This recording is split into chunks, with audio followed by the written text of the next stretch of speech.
munyemerere nakire umushumba wa paruwasi ya Kayonza aze twakirira abashyitsi tugezeho ijambo ry'ikaze.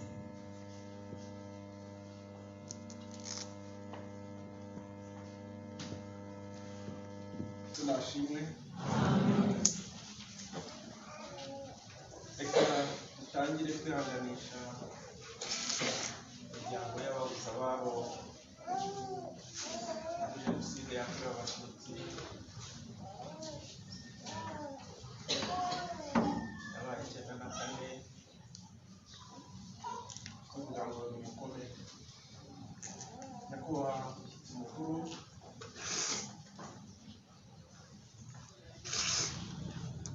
banyakubahwa bahagarariye inzego za leta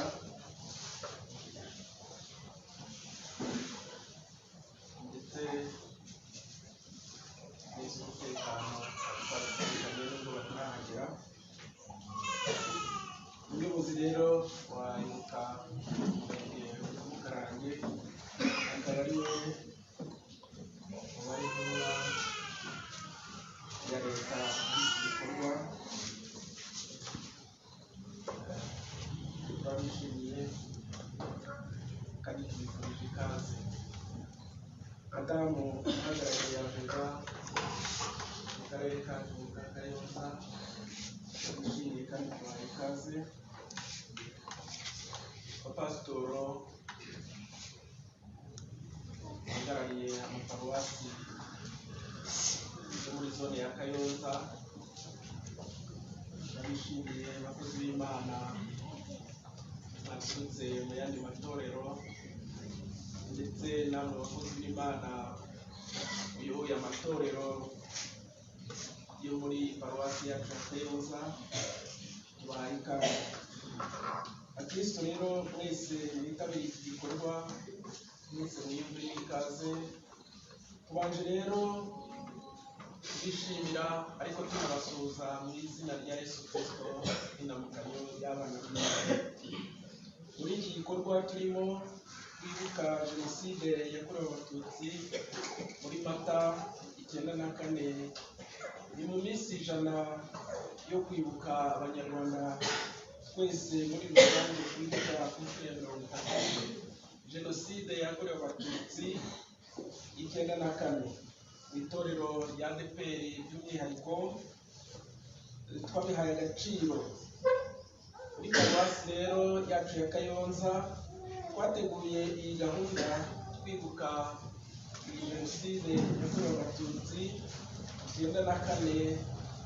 Abakristo bari kuri si paruwasi ariko by'umwihariko aho ikorera mu mirenge ya Mukarange, Nyamirama ndetse na Gahini.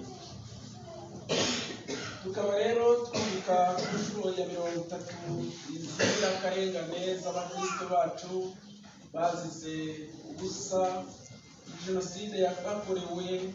Tukaba twibuka abakristo bageze kuri 70. Amazina yabo akaba yanditse ku rukuta hariya aho mu kanya tuza kwibuka dushyiraho indabo. Kugira ngo tubifurize ikaze hano muri ADEPR Kayonza. Nyakubahwa mushyitsi mukuru rero mwumve n'ikaze kandi twibuka Imana ishimwe. Turagira ngo nanone iyi gahunda tubamenyeshe yuko ari ugusubiza amaso inyuma tukibuka amateka mabi yaranze igihugu cyacu muri uriya mwaka w'1994, aho byagaragaye ko ikibi cyari cyahawe umurongo.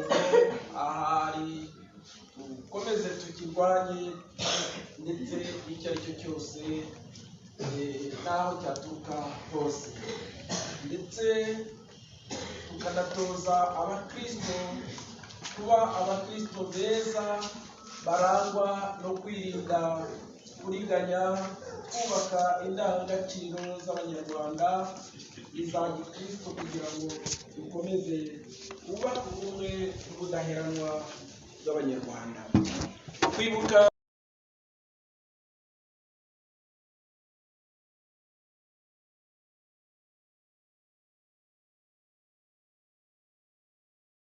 indangagaciro za gikristo bagize uruhare rukomeye bakambura ubuzima abatutsi bazize ubusa.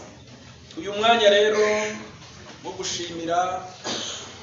bashimira abarokotse jenoside yakorewe abatutsi 1994 ukuntu babaye intwari ndetse bakemera kubabarira n'abatarabasabye imbabazi, nubwo bigaragara yuko hari ibikomere, ariko tuvuga ngo n'ubundi ni mukomere.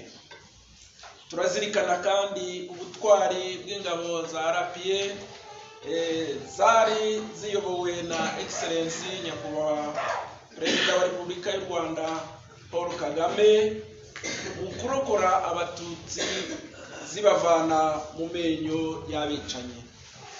Turabashimiye. Dushoje rero iri jambo ryo gutanga ikaze dushimira inzego zose dufatanya ndetse n'izadufashije mu gutegura igikorwa cyo kwibuka, kandi tubashimira mwebwe mwese mwaje kwifatanya n'itorero ryacu ADPR Paruwasi ya Kayonza. Twibuke twiyubaka. Amen.